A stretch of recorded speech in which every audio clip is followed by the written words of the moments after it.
In March 1981, Harvard Law School professor Robert Fisher proposed a unique idea for nuclear deterrence.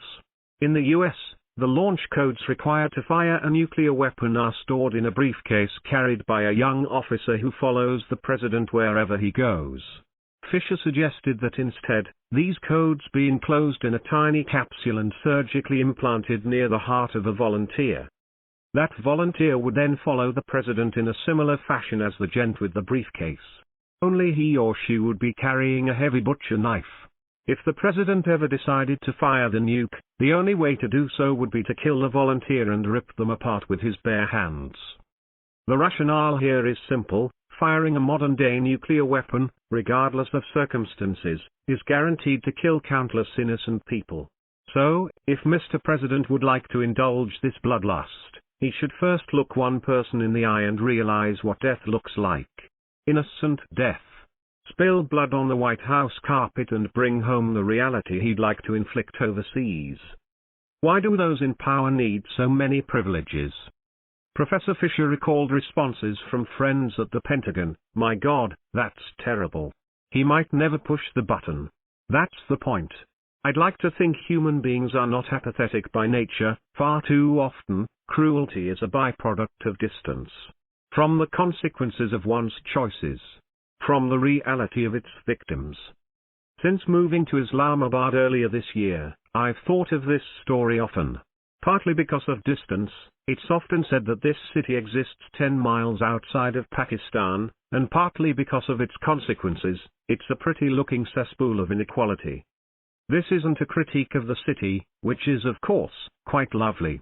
It's a critique of what it harbors: crooked by design systems of bureaucratic excess, leeches who profit off them, and a glaring truth you'd be blind to miss: Pakistan has a public expenditure problem. Consider, for example, my hometown in Okara. Travel time from Lahore has almost doubled since my childhood, because governments fail to maintain old roads, let alone construct new ones. The stretch between Haveli Laka and Dipalpur feels like a post-apocalyptic Hollywood film, nature reclaiming the asphalt in an unending barrage of potholes and vegetation. Most people drive bikes there.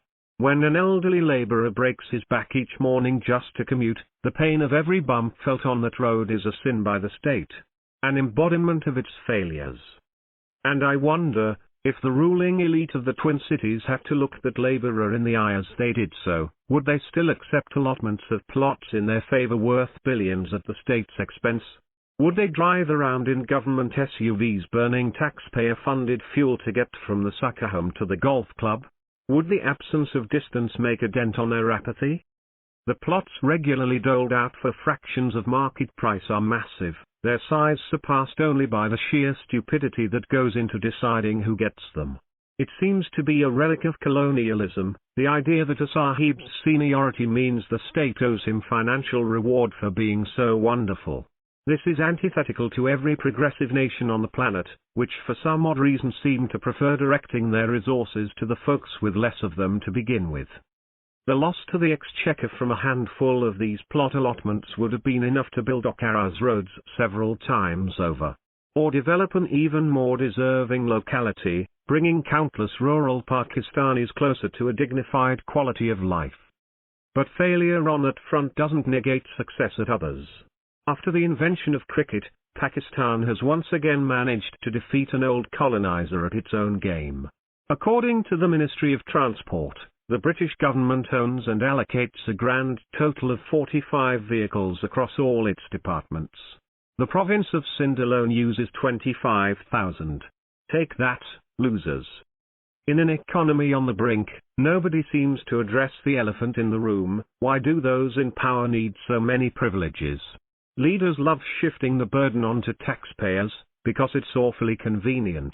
It's always just drink less tea, or just stop eating chocolate, and never maybe we can reconsider our self-destructive obsession with playing reverse Robin Hood. And one can't fully blame them either. The people now used to government handouts, shiny new cars, and material shrines to their own importance also happen to be the most powerful in the country. Better to stay on their good side. And just like that, a cycle of rot perpetuates itself. Politicians are temporary. Sahibs are forever. So, for now, one of the latter will gladly accept the cake, leaving 1 million villagers to split the crumbs. But that's okay, we clearly don't think about those people too much. After all, they're such a great distance away from Islamabad. The writer is a lawyer and columnist from Okara. Twitter, @Whatu1. Published in Dawn, July 17, 2022.